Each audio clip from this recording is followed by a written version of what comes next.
نحمده ونصلی علی رسولہ الکریم، اما بعد۔ خیر و شر کی حامل شخصیات۔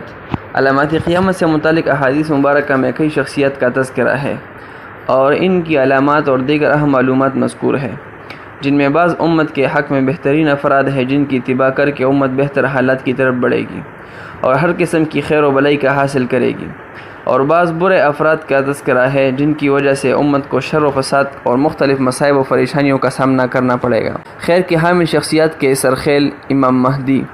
احادیث میں جن نیک و صالح اور خیر والی شخصیات کا تذکرہ ہے، ان میں ایک امام مہدی علیہ الرضوان ہے۔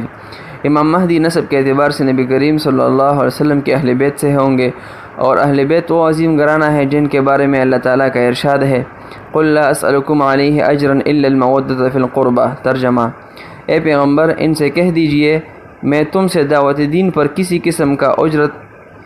قسم کی اجرت کا مطالبہ نہیں کرتا، البتہ میرے رشتہ داروں کے ساتھ محبت و الفت کا مظاہرہ، ان کی قدر و احترام کیا جائے۔ ظہور مہدی سے پہلے ظلم و ستم اور انتشار کا دورہ۔ امام مہدی علیہ الرضوان کا ظہور ایسے زمانے میں ہوگا جب پوری دنیا میں ظلم عام ہو چکا ہوگا، قتل و غارت خونریز عروج پر پہنچ چکی ہوگی۔ چنانچہ حدیث میں ارشاد ہے، الحرج۔ پوچھا گیا وما الحرج؟ قال القتل۔ حرج کیا ہے؟ ارشاد ہوا قتل و خونریزی۔ ایک روایت کے مطابق امت پر ایک ایسا وقت آئے گا جب امت میں خونریزی عام ہو چکی ہوگی اور آپس میں شدید اختلافات ہوں گے۔ اس انتشار کے زمانے میں امام مہدی کا ظہور ہوگا۔ آپ امت کو ایک منہج پر جمع کریں گے، امت مسلمہ کی منتشر صفوں میں اتحاد، اعتماد، وحدت و یگانگت پیدا کر کے امت کی کھوئی ہوئی عظمت بحال کریں گے، بلکہ اس سے کہیں زیادہ عظیم الشان فتوحات میں اس امت کی قیادت کریں گے، جن کے بعد مشرق و مغرب کی تمام اقوام پر امت مسلمہ کا غلبہ ہوگا۔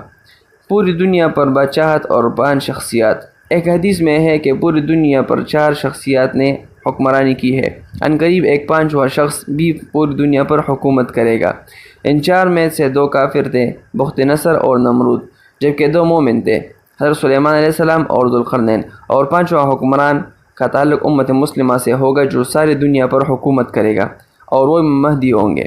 نیز اللہ تعالیٰ کی طرف سے ان کا یہ اکرام ہوگا جس زمانے میں امام مہدی مکہ مکرمہ میں ہوں گے اور ان کے خلاف شام کی طرف سے فوج حملہ ور ہوں گے، تو اللہ تعالیٰ ان کو مدینہ منورہ کے بیدار مقام میں دنسا دیں گے۔ ان کے دور حکومت میں اتنی برکتیں ہوں گی کہ آسمان ہر اپنا قطرہ برسائے گا اور زمین اپنا ہر